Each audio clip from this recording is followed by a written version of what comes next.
Now that you guys have a basic idea of manga history, and we even understand the two different genres that we're gonna be focusing on, the first thing we really need to learn is to draw the what? Eyes. The eyes, right? Because the eyes are, there's such a unique characteristic. So let's get started with that.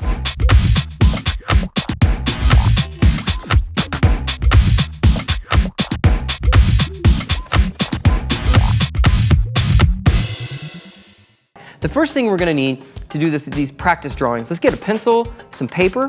The next thing I'm using is a multitude of different colors of markers. The first thing, right after I get done sketching my idea out, I'm gonna use these black manga markers. And you'll see on our markers, guys, they all have these almost like they're pointed down, almost like a brush. And that's gonna allow us to do some really good thick to thin lines, especially when we're getting into the eye and we're doing all those really small details.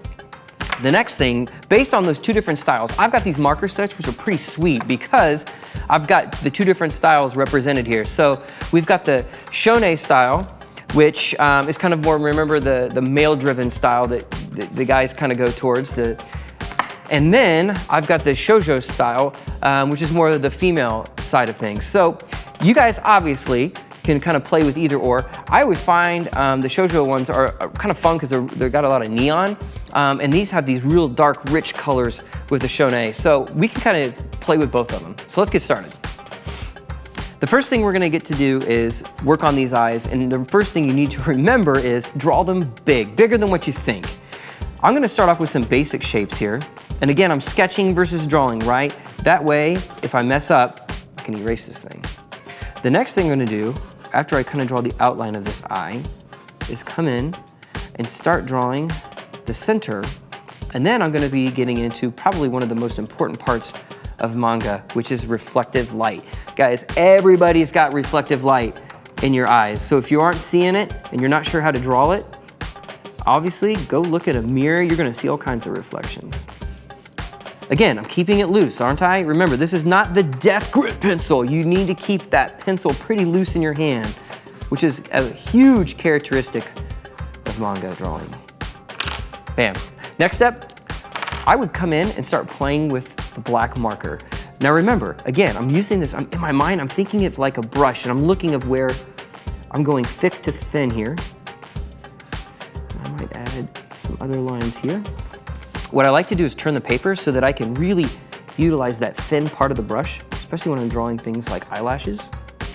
The next thing I'm gonna do is come in here and draw in some of these eye areas. All right.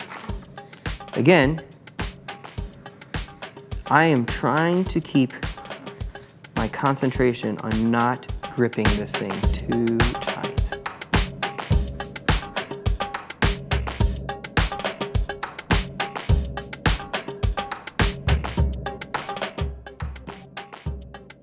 Next thing I'm gonna do is color in some of the darker areas first.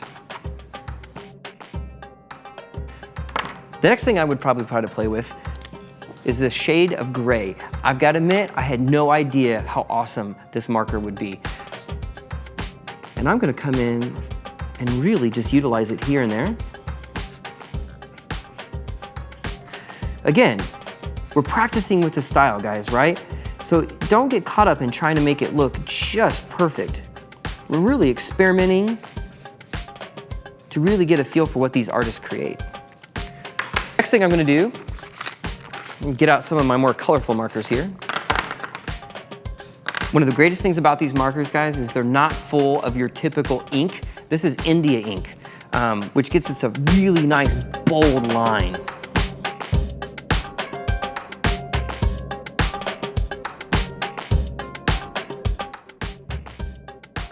Something I noticed when I started using these markers, everybody, since it is India ink, you can see how when I start overlapping, the colors get darker because it's not your average marker. I'm gonna go over it with a little bit of this yellow.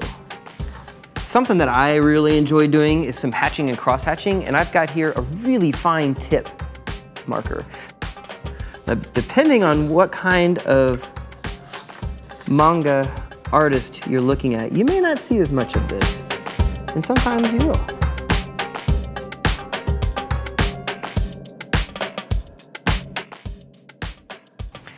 Now that we've got a basic idea of what we're trying to do, let's see what you guys can do. Let's go get started.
Remember everybody, manga drawing takes a lot of practice. It's not always something that you just automatically know how to do. It's a skill. Also remember, the materials you're using and the markers you're using can matter. So make sure what you've got is gonna work for what you want to create. All right, I'm gonna let these guys finish and we're gonna head out. Until next time, remember, be creative, be innovative, and be outrageous. We would love to see what you create. Share your projects with us on Twitter, Instagram, or Facebook by using #ArtrageousNate.